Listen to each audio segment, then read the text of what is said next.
The following is a GoPowerCat.com production. It is 59 degrees in Manhattan, Kansas. Today in Studio 73 here in Frisco, Texas, it is 69 degrees. We are opening up today. We're taking questions on the Big Insiders. Welcome to the Big Insiders, your Big 12 sports show, presented by Synergy Financial Partners. Now let's go to booming North Texas, home of Studio 73. Here's your host, Brian Hanley.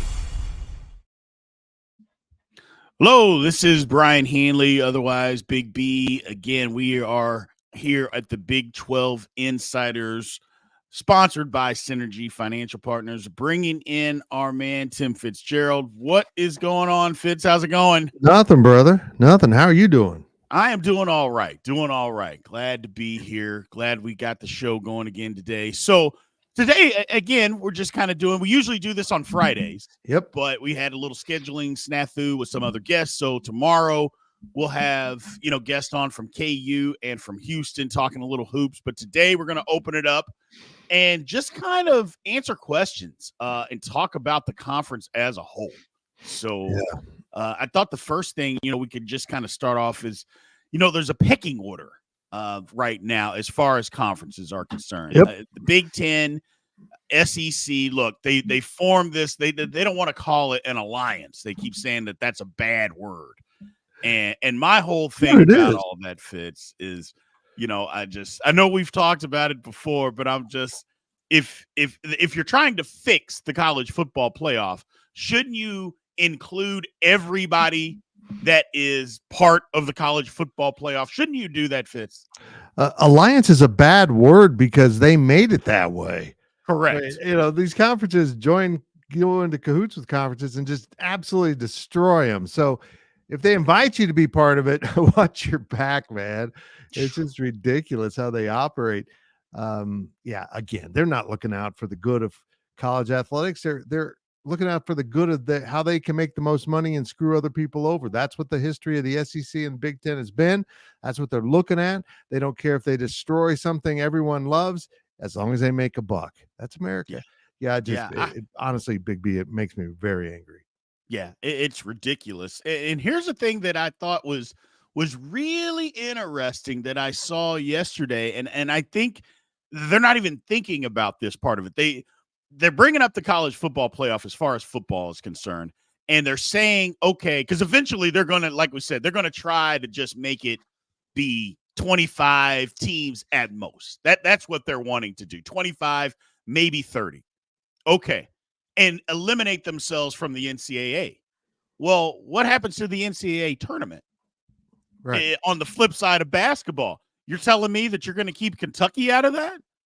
That Kentucky fans aren't going to lose their ever-living mind if they can't be part of the NCAA tournament because you decided that football was king. That's right. All we're going to worry about, and we're just going to insulate ourselves. I can tell you right now, look, I'm from that area. They're not going to stand for that. They will not stand for that. And that's exactly what needs to happen. If they want to break away and try to basically hoard the money for themselves in football and not play ball with people, do their own thing. Okay. Well, the NCAA tournament is our own thing. Have fun. Yeah. Fans won't like it much. People will be pissed. At this point, I'm going to be really blunt here, Brian. There's no negotiating with them. We know what they want. They can put up whatever curtains they want. We know they want to burn down the house. Yeah. I'm not opposed to getting rid of the NCAA, but you have to have a governing body. You absolutely do, of some sort. So you're going to reform the NCAA as the NCAA. Mm-hmm. I think the better solution here is to completely eliminate the way the NCAA is doing it, go in and clean house. The people that insist the old ways are the right way and that have consistently stood in the pathway of what's good for student athletes, just get rid of them. But when it comes to football and trying to break it away and then still be in basketball, you're still going to try to play in the tournament. It's time to play hardball. No negotiating. You want your own football thing? Good. We're not going to play you. Nobody from these conferences is going to play you. Yep. And also, By the way, you're not invited to the NCAA tournament because you're no longer participating Correct. in the look. Just you got to set down the rules and say you're either going to be in it for everyone or you're not going to be in it. Right. And that's where we're at right now. This super conference concept is absolutely going to destroy college football, but I don't think it'll be good for the schools doing it. I just don't. I don't see a world in which presidents and chancellors are going to license their university name to an outside entity that can operate as a business. I don't see chancellors and presidents wanting to de-emphasize academics in the student athlete realm. I don't see where this is going that's going to be successful for them. Yeah. And I'm kind of the same way. Not only college football fits, or they won't be able to be in college basketball, all the other sports as well. Yeah. They're not going to be able to participate in any of those: volleyball, soccer, baseball, wrestling. None of the other sports you're going to be able to participate in any tournament. And I know what they'll say. Well, we'll just come up with our own. Well, good luck with that. Have fun. Good luck with coming up with a 30-team tournament that people are going to want to invest in. Nobody's going to want to watch that. It won't be on any network, and networks aren't going to pay like they pay now with everybody involved. That's just not going to happen. That is just not going to happen. So if they're really looking out for the bottom dollar, you're right. Clean house at the NCAA level, change how they do things, and then just start from there. It's okay to have a governing body. And by the way, the governing body can't be the Big Ten and the SEC. No, that's what they're looking for. The athletic directors or presidents. It can't be them. They want to run the playoff. They want to run this. No. I mean, it's absurd that they would even think that's acceptable to anyone to be ruled over by, K-Ned said it, by an oligarchy, an elite, money-driven, greedy, ruthless bunch of, you might as well let Russian investors come in and start running it, because it's crazy what they're talking about. I know what they want and what they think they can do, but I don't see how this is going to work. I don't. You can have an expanded, exciting playoff. You can play still kind of elite level football without destroying everything. Mm-hmm.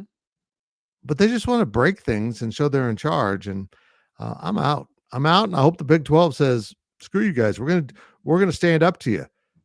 And because you know what? They're being bullies. They're being bullies. They've got the football money, and now they're trying to tell everyone what to do. Well, we've got the basketball money, and we're going to tell you what to do. Fine. You want to do that? You're done with all the other championships. Go play your own non-NCAA or whatever the entity's renamed to be events. You're out. You're gone. Yep. And I think that's the next move for the membership, is to vote in reform and also vote in, that people are going to be expelled from the NCAA. Good. Yeah. See ya. You don't want the NCAA? You don't have to have it. You don't have to have it. That's right. Nobody's forcing you to do that if you don't want to. I get it. Let's switch gears here a little bit, Fitz. So we've talked about the ACC, the possible implosion of that, and grabbing teams from there, and kind of, having the Big 12 placing itself in a perspective of, we're going to lean in on basketball. We love football, and football obviously, again, is king, but we're going to lean in on basketball because it can be just as important, and we can do that. Having said that, on that margin, what are the chances? There's two teams that are still out there. Do you think the Big 12, and I've got a lot of these questions over here the last couple of weeks, should they try to go after Oregon State and Washington State, or is it just too bad, so sad? I think it is. I don't see any, long-term purpose of going west again and expansion. In fact, I think they added one too many Western teams. I think Colorado's going to kind of get co-opted into the old Big 8, and no matter how you schedule, you got to have some kind of groupings. Correct. Whatever you want to call it, whether everyone has their own grouping, but they kind of messed that up. But I think the play is more Eastern schools. And the question becomes if, and this is a purely hypothetical, because this isn't how it's going to work. The Big 12 won't probably have first choice in anything. Right. But if you could pick 4 schools, would the Big 12 pick the football brands, the football, that might raise that boat closer to how the Big Ten and SEC look, the Florida State, Miami, Clemson, Virginia Tech foursome. Is that what you want to do to bolster football? Or if you're Brett Yormark in the Big 12, do you say, we're never going to, even that doesn't close the gap. We're not going to catch them, but they're not going to catch us in basketball because we're going to take Duke. We're going to take and start listing off the basketball schools. NC State, maybe. I mean, maybe you just try to steal the North Carolina corridor. I don't know, Big B, but if you can, I think they're going to try to bring in 4. And if Florida State, the ball's in their court, if they get out of things, where they choose they want to be will be very intriguing. Do they want to go to one of the conferences that played a role in absolutely screwing them over this football season? And, kind of like, hey, you overran my country. I'm going to fight on your army now. It's not how I would react. I would continue to push back on them and go join forces with those who didn't really play a role in that. I don't know, man. I think the ACC is in big trouble because they just don't pay their members enough, and the members want out. Again, greed is winning the day. Yeah, it is. My thing with Florida State is this. I think you hit it on the head. It's like, do you want to jump in and be in cahoots with people that you absolutely know screwed you over? You know it for an absolute fact. And it was all about branding. And again, Florida State's a big brand. I'm not going to deny that they're not, but they aren't as big as the others. And they just said, we'd rather have them than you. And now you're going to join forces with that over money. And I just, again, if you want to be part of that, that's fine. And I think Florida State fans, to be honest with you, Fitz, I think they do. I think they just want to be part of it. They don't want to be the lead dog. And I think that's part of their way of thinking, because I think they believe if we can be part of this lead conference, then we can up our profile to be part of the lead dog. And I don't think that's ever going to happen. I'll be honest with you. I just don't. I think it's smart if you're, as far as talking Big 12 wise, I think you go after basketball. I think you do. I think you go find a way to convince North Carolina not to go to the SEC and say, hey, we're going to take you. We're going to take Duke. And then who else do you take as far as basketball? I mean, there's some schools, NC State, Louisville, Virginia. You go and you find that and you say, we're going to live on basketball. I think, now again, I know it's in that area where basketball is king, but they love their football down there too. They love it. Yep. But I think if you make that appeal, I think those schools will listen, especially Duke. Duke's going to listen. They'll want to be part of that, but I think they're going to want North Carolina and NC State, somebody else to come with them on that way of thinking. But I think they'll listen. I think that's the route the Big 12's got to go. I'm with you. I am. I think you go in and offer those 3 schools, Duke, North Carolina State, and say, we'll take the 3 of you. You stay together. You come to the Big 12. We, put you in a scheduling block with you at UCF. And then look, if you're going basketball, then screw the rest of the ACC. Go get UConn. Yeah. And add them into a scheduling block with, West Virginia and Cincinnati, and probably Iowa State was going to have to slide over there in that plan. So it'll be very intriguing. I wish I could tap into Brett Yormark's mind and think what he's thinking.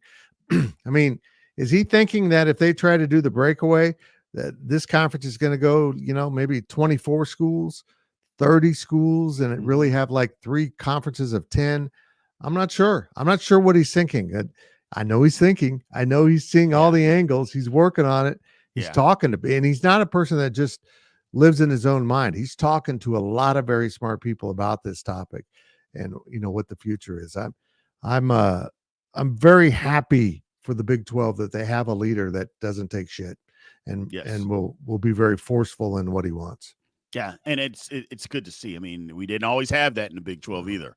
We had some followers, some softies out there that were just kind of going to go along and see what happened. And I'm like, you can't be that way. Not in this day and age of college athletics. You just can't be. No, they got pushed around by Texas. As soon as Texas left, the whole game changed, and now the conference is very united.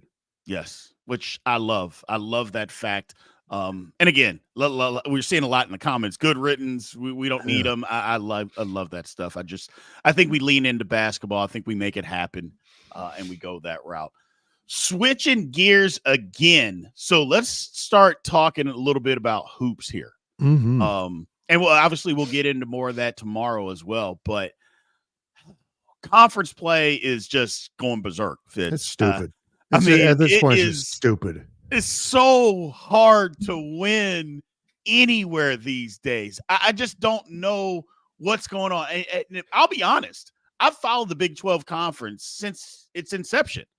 I don't know when it's ever been like this in basketball, Fitz. I don't know. Maybe there was a time. Maybe I'm missing it. Somebody can please remind me in the comments and let me know. But as far as just the conference in basketball being this good, this late into the season, where anybody, if you go to somebody's house, you go on the road, you could lose if you're not playing your A game. Do you remember a time where it's been like this, Fitz? No. And there's so much weird stuff going on here. I mean, you used to be able to go into the venues of the lower rung teams and win. Mm-hmm. You can't count on that anymore. It used to be a big upset. I remember a number of years ago, TCU just absolutely rocked KU in Fort Worth. And I mean, TCU wasn't very good that year. And everyone was like, wow, how's that happen? Well, this year, when West Virginia or UCF beats KU at home, they're like, yeah, that's the Big 12. That's how things have changed. Saturday's schedule is kind of wild because you got K-State at BYU, 9 p.m. start Central. Man, Brian. TCU at Iowa State, West Virginia at Texas, Houston at Cincinnati. I'm very intrigued by that. UCF goes on the road to Tech, Baylor at Kansas, and Oklahoma State, Oklahoma. Brother, there's just always treats awaiting in the next round of Big 12 games. There's about 4 or 5 games in there that I'm really excited about. Maybe more than that. It's just so fun. I don't remember a time when I can flip on TV. Oh, there's a Big 12 game. It's going to be good. Yeah. No, it doesn't matter who it is. It's going to be good. Well, maybe when UCF or West Virginia go on the road to a bigger, one of the top programs, it's not as competitive, but it has been a little bit this year. It's just been a blast. And also frustrating because it's like you can't wrap your mind around what's going on. Right. Well, the good thing is, like I said, K-State's been on a let's just call it, just been playing some bad basketball, and then they get the big win on Monday. There's still a lot of basketball left. And again, you win 3 of these next few games. Let's call it 3 of the next 5 games.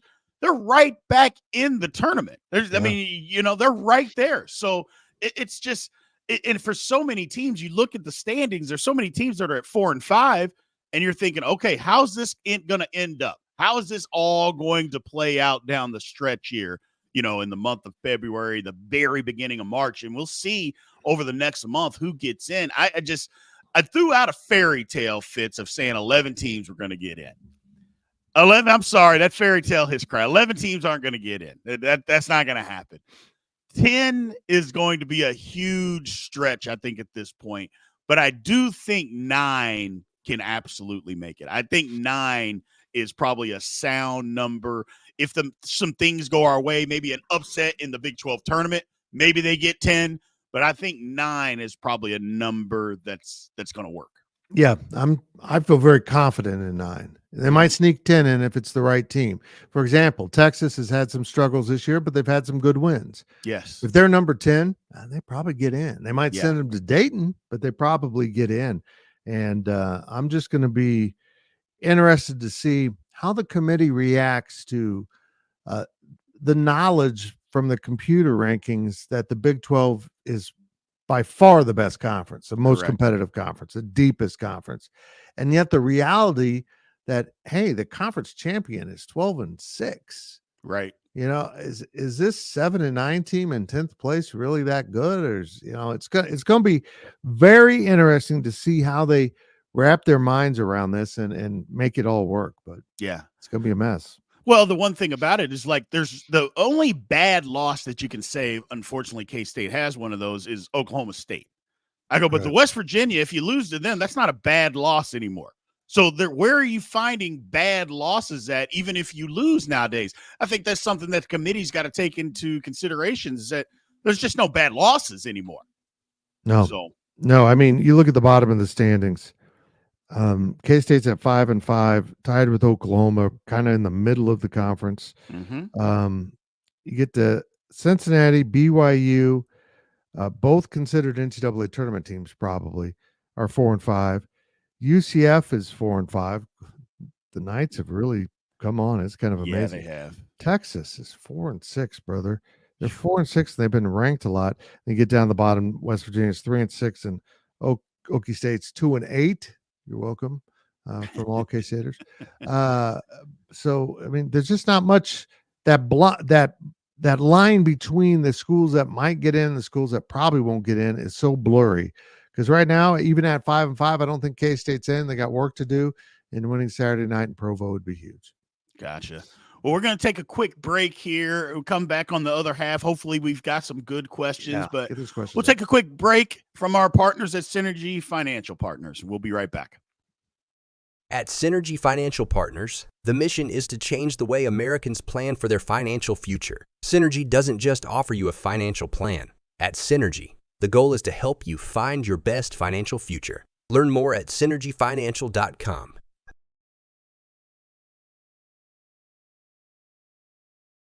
Welcome back to the show. Let's head back to the studio. All right, welcome back to Big 12 Insiders, here with our guy Tim Fitzgerald. So, Fitz, here's a good question. Yeah. That popped up here. I'll bring it up. Has NIL affected basketball faster than football? That's a great question. It is a great question, and for me, I think it almost depends on the school. I really do. Yeah. I think it depends on the school, because there's going to be some schools that have leaned into, and I'll just, as an example, you could say, let's say Texas. Now, Texas has NIL money for everything, whatever they want to have it for. But Texas is somebody, if they want somebody in football, they're going to have enough NIL money to do whatever they want. They'll have it for basketball, but are they leaning into it as much? Yeah. I don't think so. Another school, and let's just throw it out there that's out of conference, Kentucky. Mm-hmm. Kentucky's going to have NIL money for whatever they want in basketball. They'll have it. Football, maybe they'll have it. Maybe they'll do it. Who knows? So I think again, it's a great question. I think it depends on the school, Fitz, on which one moves faster in that case. So the question becomes, are you trying to seed your entire athletic department with NIL money? Are you trying to help the soccer coach or the golf coach or the lacrosse coach? Is that something that's going on? Or is everyone looking at this as if we're going to do football, basketball, and whatever our other sports of interest are? Like Oklahoma is absolutely going to use NIL in softball. Yeah. Gymnastics. And those are two huge sports at that school. If you're Kansas State, do you go, we're going to really kind of focus in on women's basketball and volleyball also? Or do you just say, nope, we're doing football and men's basketball? And then if there's some, kind of organic opportunities that, for some of these other sports that grow out of, a donor wanting to promote their business specifically to women's basketball viewers or whatever it is that hits the button for your school. Yeah. But the reality is Texas and Alabama, other schools like that, Michigan, Ohio State, there's a pretty good list, can do whatever they want. And yet will they spend it all in football and sometimes men's basketball? Yeah. Because they can. Because if you're Alabama and you start spreading it around, Georgia is spending it on football and their key sports, gymnastics or whatever. And they're now got more money in NIL than football. Well, that's not going to work. Right. The politics of this are going to be fascinating. But yeah, I think it has helped basketball, as has the transfer portal. I think it's really evened things out quite a bit. And it does give schools an opportunity, if they really like their player, to keep them. But K-State's a perfect example. We're K-State guys, so we keep falling back on this. But Nigel Pack got an NIL offer from Miami that K-State said, no, we're not going to do that. Right. And now you back up. Yeah, they beat K-State this year early in the season, but Miami's struggling. Yes, they are. So was that money well spent? Or is that money that divided things? I don't know, but it's just like a Rubik's cube. You got to find the right turns, and if you don't, you got a mess on your hands. That's true. And the one thing about it is you got to look at it. People look at NIL stuff. I don't think you can look at it as a 1-year deal. I think you have to look at it collectively, because if you're looking for just 1 year, or if you're talking about just 1 year and you're satisfied with that, I think that becomes a problem, because, we just talked about Nigel Pack. They're struggling this year, but last year they were in the Final Four. So it's like, okay, well, what's the trade-off? So if you look at it over a 1-year deal, that's fine if you get a grad transfer or somebody of that nature. But I think it's got to make sense over the long haul in order to do stuff like that. Because if you don't, it's just what you said. Is it money well spent? Right. And to me, over 1 year, depending on what the results are, no. Because if you're spending that kind of money, you better get to a Final Four or win a title or something, a big-time bowl game. Because if not, then it becomes a waste and it becomes an issue. I agree. So, here's an interesting one here. Ryan asked about college baseball, how we feel about the Batcats, but I like this part. Also, why are Northerners so uneducated about how passionate people in the South are about their college sports? Well, baseball is a Southern sport. It will be a Southern sport because of the calendar. Yeah. Granted, it's almost 60 degrees right now in Manhattan, Kansas, in early February, and they're starting to play baseball. Well, if I'm an elite pitcher that is going to go the college route, I'm not going to go where it's going to be 30 degrees in February and I'm trying to throw. I'm going to go down south where I'm going to have 60, 70 degrees. I'm never going to put my arm in peril. Now, the physics of softball doesn't have that same effect. It's not as hard on the arm to throw in cold weather. But baseball has become a Southern sport. It's become increasingly difficult for Northern schools to compete in it. We know that the South is very passionate about baseball because, you know what, if they have a game on March 1, it's going to be 60, 70 degrees. Yes. Yeah. I mean, it's a lot easier to be passionate about it than going out and sitting in a windy 40-degree stadium in Manhattan, Kansas in March. Right. So I have been, and this is a horrible timing to bring this up because K-State's actually really good this year. There were 2 All-Americans on this team. This is a top 25 team. But it's also kind of like the lightning striking every 4, 5, 6, 7, 8 years for some of these programs like Kansas State. There was this, alignment of all good things. A couple players didn't go to the MLB draft like they thought. They came back. They've worked the portal. The portal's always been there for baseball. You never had to sit out. Nope. But look, is this really worth having baseball to be competitive once every 8 years? Or do you just succumb and say, have fun with it, South. We're going to move on to wrestling. So, something like that. I don't think they'll ever drop baseball, but I just think that's a discussion that needs to be had by Northern schools. If the South doesn't want to agree because they're the ones moving the dates, baseball should start later and go into the summer. The baseball purists will say, no, we got those wooden bat leagues. I don't give a crap about your wooden bat leagues. Exactly. I don't care about that. This is college baseball.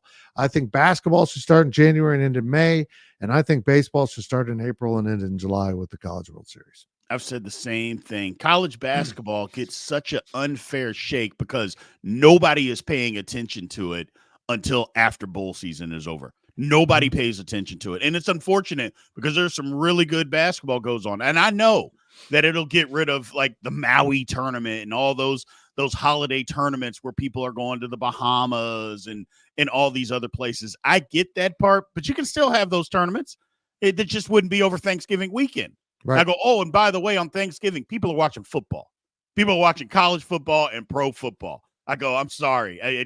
Unless your team is on, you are not paying attention to those tournaments. You are die head first into football. I've said the same thing for years, Fitz. Move college basketball back. Give it the audience and the attention that it deserves. Baseball is the exact same way. Move it back. The other leagues, the other leagues will be there. And if they won't move their dates and they won't move their times, do you really want these players in the league? I'm guessing that you do. Yeah. And if you do, you'll figure it out. Sometimes you just got to stand up and put your foot down for stuff that you believe in. Yep, I'm all in on May Madness and post 4th of July College World Series in Omaha. I'm Yeah. all in on it. Yeah. Let's quit pretending that going to college is a 9-month endeavor, because it's not. It is not. The student athletes for most sports are on campus training. Baseball's different. They go play in these leagues and get exposure. But I'm fine with spreading out the season, kind of changing the schedule. I'm fine with maybe introducing wooden bats at the college level. They just need to stop and look at it, because right now it's not a universal sport. It's not one we all as universities can compete in on a fair basis. It's almost like, hey, Kansas State, how's your downhill skiing team? Well, we're looking for that hill. Yeah. I mean, it's just not. It doesn't work for everyone the way they're setting up college baseball. Just like other sports don't work for where you're at. Yep, absolutely. Quick question here came in: is all the parity in Big 12 b-ball a bad thing? I think absolutely not. I don't think it's a bad legit question, though. I don't think it's a bad thing. But as I brought up earlier, how does the committee handle this parity? It might be a bad thing if they go, well, what if they're all not that good? I mean, they could think that. Yeah. They could absolutely think that, but I think in years past and what the committee has shown is their whole thing, Fitz, is always who did you play and who did you beat? Right. Well, you got a conference full of that, Yep. So it's whatever you did outside of conference, you don't even have to talk about that anymore. It's like, okay, fine. Who did you play and who did you beat? Well, you know what? This is who we played and this is who we beat. And they all happen to be in the conference. So if the committee's going to hold true to what they've always said, well, then it has to be a good thing. Now, we know what the committee is like, so it doesn't mean that it will be that way. But from everything that they've always told us, it's always who did you play and who did you beat? Well, right. You take a team like UCF. Let's just say they go 500 the rest of the year and they get to 9 wins. Who did you play and who did you beat? I mean, they're going to have a who's who of who did they play and who did they beat. How do you keep them out? So it's stuff like that. I like the parity. I don't think it can be bad unless the committee, again, turns around on what they've actually always done and what they've said and then holds it against us. Yeah. Yep. I'm with you. I'm our friend Abe brings this up. Yeah, we're working on Utah. Jason at Shear at Arizona has been incredibly busy. I mean, most of us could ignore signing day yesterday because nothing happened in Manhattan. But when you got a new football coach, you're signing people. So we had signing day yesterday. We have had the Arizona State publisher on. We need to get him on again. Utah, we've had some scheduling issues. We might find someone from the media side of Utah if that doesn't work out by next week. I'm not sure we've had Baylor on. I think they've got a permanent conflict where we might have to find someone else. So I don't know, buddy. We're what is this, week 3? Week 3. Man, I know it's flying by. It's flying by when you're having fun, Fitz. This is great. It's fun. Just being able to talk about the Big 12 conference is just, and have level-headed conversations, not trying to be, so clickbaity on everything and tricking people to come in, just having a good show with good commentary and to be able to answer questions and talk to different people. That's what I've found to be so good about this, especially the people that we've had come on. They've been so level-headed, and not to mention their fans, for the most part, as a matter of fact, all of them, they have been ready to, number one, either be in the Big 12 if they're new coming in, or be a part of it if they're going to come in next year. That's the one thing. We found all of that. These teams, especially speaking to Jeff yesterday, he was excited. He said all the fans were just super excited for BYU to be in the conference. Yep. So I love Jeff. Look, I'm going to have to change tomorrow's headline on the promo photo that I'm doing. It says, "Will Big B murder someone live on YouTube?" Ooh. I think that might be a little clickbaity because I don't think he will. You could win $1 million by watching. You're not. You could. You're not going to. Yeah, I get sick of that. Just the clickbaity headlines. I'm not going to fall into that. Once in a while, you ask a question, but it's always on topic. Correct. We're not going to go too far here. Tomorrow's headline's actually about officiating. We'll see that up as soon as this show's over. We'll put the new one up to promo it. But we've got the two big basketball schools represented on tomorrow's edition of the Big 12 Insiders. So that's going to be really fun. Yeah. Before we hit our next break and before we end the show here, I want to talk about it. I know we've talked about it before, but I think it's important to bring it up again as far as the recruiting side of what happened yesterday. There's a lot of people, and I know you got a lot of questions, a lot of comments, people just upset about the recruiting and what has taken place. That they've moved, they added in, what was it, 2017? Yeah, 17. They added in early. Yeah, the early signing period. And it's kind of taken away the luster of what the signing period was yesterday. Right. And I get it. I mean, if I'm a school, I want everybody to sign. I want kids signed as soon as possible. I get that part of it. I think it's a horrible timing for coaches with everything that's going on, but it is what it is. I think the main thing is, are they going to move it? Are they in conversations? And this is I know it's a conversation, maybe a high level conversation, but I feel like people in that avenue. Are there any talks about trying to get this thing moved? Because I feel like yesterday was almost a national holiday that got taken away from us, Fitz. Yeah. And now it's like, oh man, what are we doing here? And I get, if we move it up, I would prefer move it up, leave December the way that it is, with the transfer portal and bowl games and all that stuff, and then have the regular signing date. And whoever wants to sign, signs. But is there any talks at all of trying to change this thing back? I was all in on the early signing period when it was adopted because it was supposed to be a relief valve.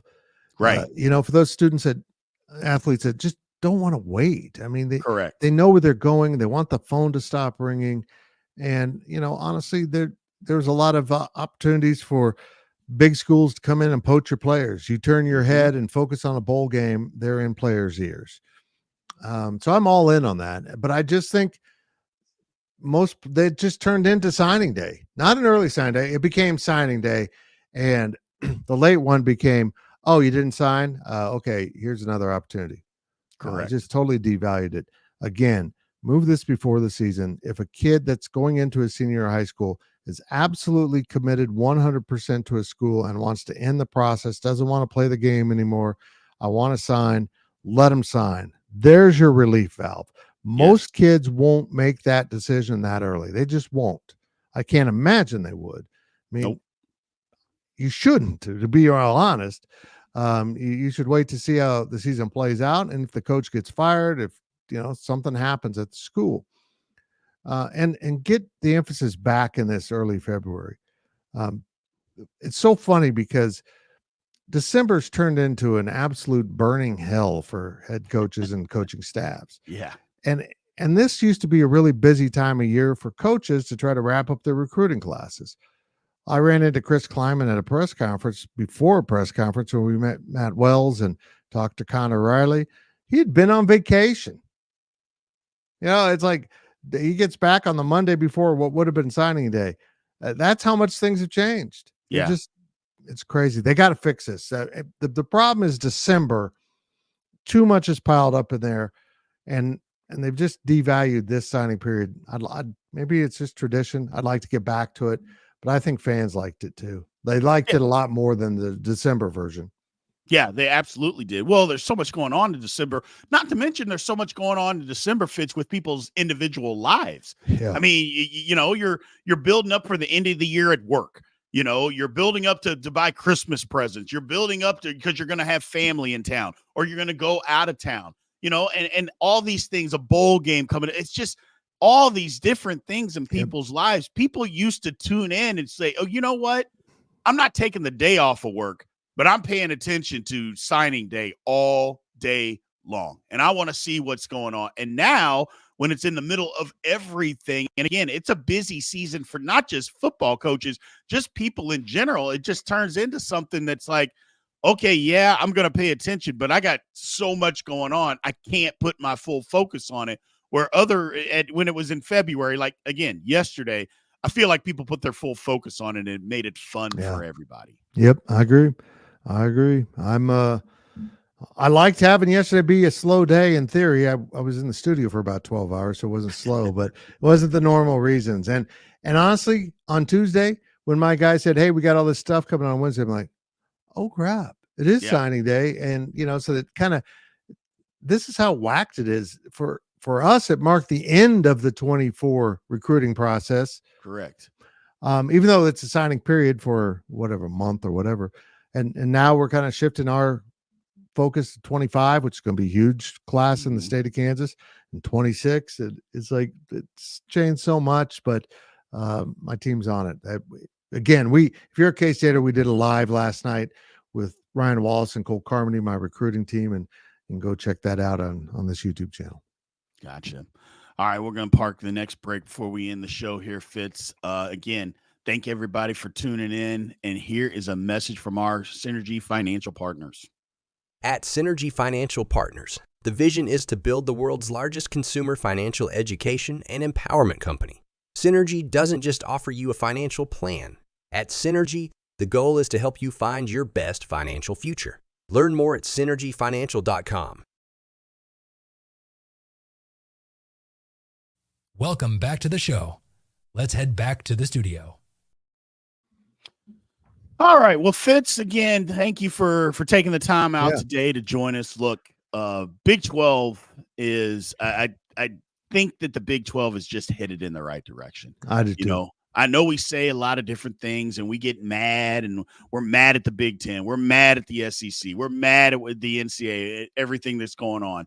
But I feel like if we spend more time being mad at what they're doing, sometimes we take the eye off the ball on what we're doing right. And Yep. I think the Big 12 is doing a lot of things right. Do they get everything right, Fitz? No, Nope. of course not. But nobody ever does. Nope. But we're doing more right. We're going in the right direction. I think the main thing is that the conference as a whole understands what we are, and we're doing a good job of just staying in our lane. I know I that's a agree. cliche, Nope. but I think it's we not. do a good job of that. Yeah, I agree. And it's comforting to be part of a conference. And yeah, we cover the conference. We're champions of the conference in some ways. But to have great leadership is not something, as you mentioned earlier in the show, that has happened. Look, they still don't understand tiebreakers, but they have some great foresight. Look down the road, see the future. These are everything the Big 12 did in the past was reactionary, Correct. instead of visionary. And now we have some vision down the road, and it's a lot of fun to cover this conference and to think about the future of it. But Big B, I'm going to throw you a curveball here. So we've had for a long time a podcast called The Overtime, which grew out of the regular podcast where we had a first and second half and people would ask us wacky questions, and we did The Overtime. Then we switched it to his own podcast. Well, I'm going to break some news here. We've decided The Overtime podcast is done. But we're going to focus on this kind of stuff. But on Ask Big B Day, I'm going to find one question to ask you that's a little bit out of left field. Okay. And it came up on Twitter. I think it was Joel. I'm totally spacing. What is the most underappreciated, underrated candy bar in your book? Ooh, It's tough. underrated. I've got And a lot of people controversial don't answer. like it. A lot of people, that's a great question. A lot of people don't like it. A lot of people do not eat a full one of these. They only eat the bite size, and they only eat it around Halloween. Three Musketeers. Interesting. I am a Three Musketeers. Now, look, there's always the Twix. First of all, I'm a connoisseur of the candy bar. I mean, I didn't get this size by not being one. Me either, brother. But number one, like Twix, I love Kit Twix. Kat, all those are staples. Right. And I don't count. I don't know about you, Fitz, but I don't count the Reese cup as a candy bar. I count it. It's like a hot dog. Is a hot dog a sandwich? No, it's not. Reese cup, is it a candy bar? No, it's not. It's in its own little separate category. Okay. And you definitely can't count like M&Ms. Those aren't candy bars. So if we're just talking candy bars, I think the Three Musketeer. Now the problem is like Milky Way. I think Milky Ways are horrible, and I know people love them, but I'm like, I don't even eat those at Halloween. And I'll eat almost any candy at Halloween. I can't make it happen. So, that's awesome. Three Musketeers, Fitz. That's pretty good. That's pretty good. You know what? I like Three Musketeers, but I always feel like I'm getting less bang for my buck because it feels like I'm eating a lot of air. Because That's true. In the middle. I'm going to go with one that shows my age, because I don't think this candy bar has ever been popular, and yet it's never gone away. Mm-hmm. So that tells me that there's some sales behind the Zero bar that we're not seeing. Now, if you've never had a Zero bar, it's completely different. It's like a white nougat. It's totally different than other candy bars. And I think that's what I appreciate about it, is it's just something different. Once in a while, once a month, if I'm grabbing a candy bar, I'll get one of those and tell it I love them. You're not a zero to me, Zero bars. You're everything.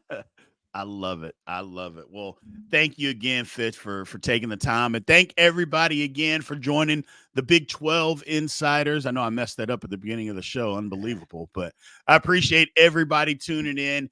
We will be back tomorrow. We'll be talking some hoops tomorrow. And I appreciate everybody. We'll do it better tomorrow. I promise. Have a good one. This has been a GoPowerCat.com and Spirit Street production. Please support this show by subscribing to this YouTube channel or follow us on your favorite podcast platform.